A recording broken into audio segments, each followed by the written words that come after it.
आइए बाजार के जाने माने एक्सपर्ट प्राइम सिक्योरिटीज के ग्रुप सी और एमडी एन जय कुमार साहब हमारे साथ कार्यक्रम में हो रहे हैं शामिल। जय कुमार सर, बहुत बहुत स्वागत है आपका, धन्यवाद हमें समय देने के लिए। Good morning sir. आप तो कई बुल रन, कई बेयर मार्केट देख चुके हैं इस तरह के, पहले भी हमने सोचा कि आपके अनुभव का लाभ उठाया जाए, आज समझा जाए कि पहली चीज तो ये कि क्या बुल रन भारतीय बाजारों का अभी भी बरकरार है या उस पर भी खतरे हैं? क्या हम कहीं ऐसा तो नहीं कि तेजी के मार्केट से मंदी के मार्केट में जा रहे हैं? बिल्कुल नहीं, मुझे तो कोई संदेह नहीं है कि जो बुल मार्केट का जो एक कैरेक्टरिस्टिक होता है, एक ट्रेंड हम देखते हैं कि करेक्शंस बीच-बीच में आते रहती हैं। If you go back to सितंबर और लास्ट 6-7 महीने से ये हर कमेंट्री में आपको ये सुनाई देगा कि Indian markets were expensive, valuations were not on our side, बहुत सारे प्रमोटर्स स्टॉक बेच रहे थे, आईपीओस की बौछार थी। तो उस माहौल में दो चीजें हुई, एक तो ट्रम्प फैक्टर और एक चाइना फैक्टर।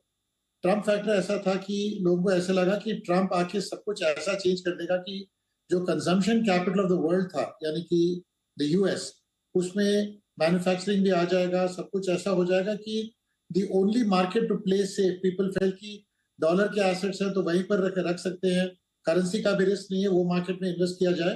तो बिटवीन अक्टूबर, नवंबर एंड फरवरी ये ट्रेंड रहा है कि people found no fault in what Trump could do. In fact the expectation very very high.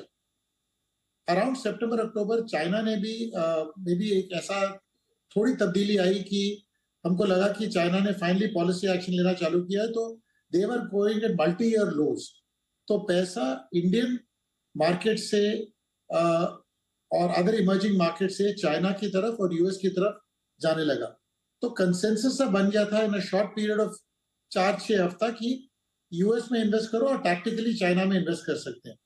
लेकिन हुआ क्या कि ट्रम्प के आने के बाद, चाहे उस आदमी की, मतलब आप ये बोलो कि प्रेसिडेंट के उनके तौर तरीके हैं काम करने के, बट जिस तरीके से वो आज के दिन पेश आ रहे हैं कि टैरिफ्स पे टैरिफ्स लगाए जाएंगे, एक चीज तो पक्का हो गया कि जो यूएस कंजम्पशन सेंटर था, consumption capital of the world मैं बोलूंगा, जो यूएस था, वहां पर अगर तुम टैरिफ्स लागू करना चालू कर दोगे तो क्या होगा कि consumption itself will get affected. Plus it's a high cost economy, वहां मैन्युफैक्चरिंग का कोई सवाल ही नहीं है। और ट्रम्प बोल रहा है कि वो इंसेंटिव्स देगा ऑन वन हैंड, वो through his government expenditure cuts, वो एक्सपेंडिचर्स यानी कि एक्सपेंसेस कम करना चाह रहा है और इंसेंटिव्स देने की बात आ रही है ना। कोई भी ऐसा, मेरे को नहीं लगता कोई भी मैन्युफैक्चरर होगा जो यूएस जाके रीसेटल करेगा, 2-2.5 साल में प्लांट लगाएगा, 6 महीने में अप्रूवल्स लेगा, उसके बाद ट्रम्प का टर्म खत्म हो जाए तो उसके बाद ये left with high cost manufacturing setup. तो इस ये जो सीरीज ऑफ अनाउंसमेंट्स है, अंग्रेजी में तो हम पोलाइटली इसको बुली बोलते हैं, कि उनका डील बनाने के जो तौर तरीके हैं, मतलब it's a combination of threatening, tough language, कि this is something that the world is seeing through। लेकिन ट्रम्प ने क्या किया है कि उनके बिहेवियर के कारण the US market suddenly have started facing consumption threats and the rest of the world में चाइना एकजुट हो गया है, यूरोप एकजुट हो गया है, India has always been the trading partner for a number of people। तो सडनली क्या हुआ है कि जर्मनी और वो सब उन्होंने भी डिसाइड किया कि अभी जो भी होगा we will be self dependent, we will handle the Ukraine matter, we will handle our issues. China ने एक बहुत बड़ा फिस्कल स्टिमुलस अनाउंस किया है and India is negotiating on the tariff. So मेरे हिसाब से ये टैरिफ्स का जो है एक थ्रेट है, बट ये थ्रेट आगे जाके मुझे नहीं लगता कि ये टैरिफ्स इंप्लीमेंट कर पाएंगे। ऑलरेडी 5 हफ्ते में, अब मेरे हिसाब से कम 2 हफ्ते में 5 बार तो टैरिफ्स कनाडा और मेक्सिको पे लग चुके हैं और वापस रिट्रैक्ट किया गया है। तो ये जो तौर तरीका है काम करने का, बड़ा अजीबोगरीब है और मुझे लगता है कि दुनिया ने इसका खोखलापन देख लिया है। और मुझे तो ऐसा एक, अगर वन लाइन में मैं ये बोल सकता हूं कि इस प्रेसिडेंसी में यूएस का पतन जरूर शुरू हो गया है, पैसा वहां से बाहर निकल रहा है। और जो चीज यूएस मार्केट्स में बहुत सालों से हम देखते आ रहे हैं कि that is the consumption capital, that is also the place where the maximum amount of spending happens, that entire philosophy is now changing because selfish बोल लो या लुकिंग इनवर्ड्स बोल लो, but because people didn't believe China for a long time, वही माहौल मेरे हिसाब से भी यूएस पॉलिसी मेकिंग पे भी आ गया है। और बहुत बड़ा फायदा इसका, मैंने ट्वीट काफी किया है इसमें, बहुत बड़ा फायदा इसका भारत पे आएगा, क्योंकि बाकी कंट्रीज पे टैरिफ लग सकती है मेरे हिसाब से। ऑन अ बायलैटरल बेसिस हम काफी टैरिफ्स बाय मंथ एंड आपको अपन को पता चलेगा, नेगोशिएशन में हम कर लेंगे, कम कर लेंगे, तो we'll be better off compare to other exporters into the US. Plus we are also favourite partners for a lot of other countries. तो ये सब फैक्टर्स को मद्देनजर रखते हुए मुझे लग रहा है कि India will come out very much ahead. और आपको बहुत अर्ली स्टेज इंडिकेशन भी आ गया है। यूएस मार्केट 1000 पॉइंट घटता है, इंडिया मार्केट पॉजिटिव बंद होता है। US market 500 point next day बंद नेगेटिव होता है, और इंडिया मार्केट पॉजिटिव या पॉजिटिव से थोड़ा ज्यादा खुलता है।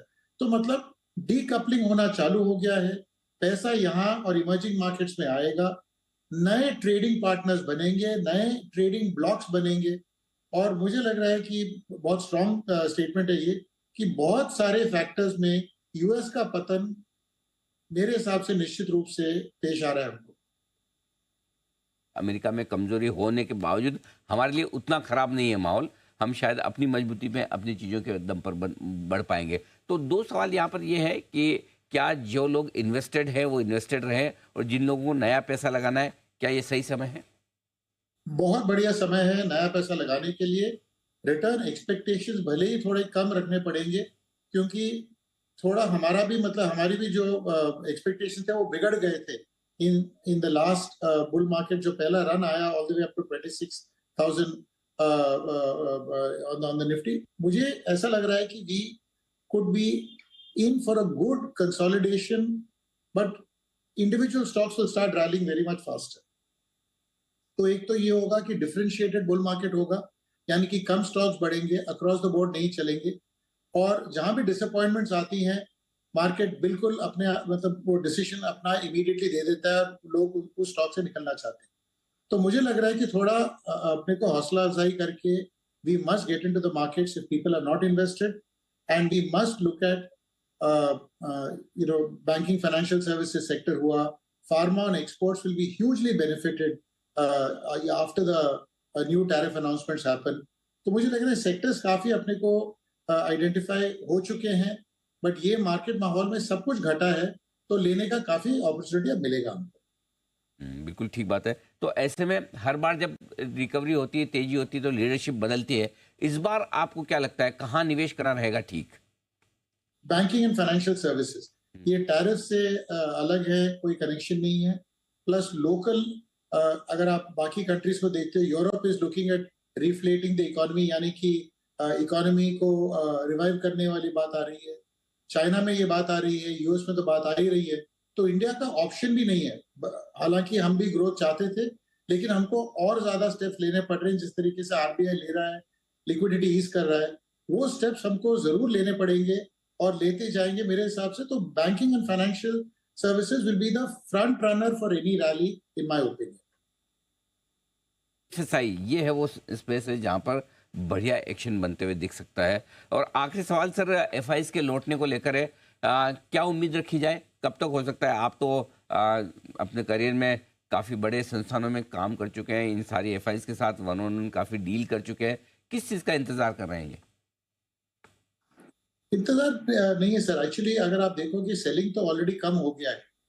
मुझे लगता है कि अर्ली अप्रैल से एफआईएस का सेलेक्टिवली मार्केट में आना मेरे हिसाब से निश्चित है। और अगर आप देखोगे तो बहुत बड़ा कंसेंसस ट्रेड चला था, जो एफआईएस मिस कर दिया, जो एफआईएस ने मिस किया था, वो दे कंटिन्यूड सेलिंग इंडिया का, लेकिन they move to other markets. लेकिन एज पॉलिसी अनाउंसमेंट्स कंटिन्यू, मुझे लग रहा है कि money will start coming back to India early April onwards. बिल्कुल ठीक बात है। तो एफआईज के लौटने की भी तैयारी जल्दी होती हुई दिखेगी। जय कुमार सर, बहुत बहुत शुक्रिया आपका, धन्यवाद हमें समय देने के लिए और बाजार के डायरेक्शन पर बहुत बहुत शुक्रिया। थैंक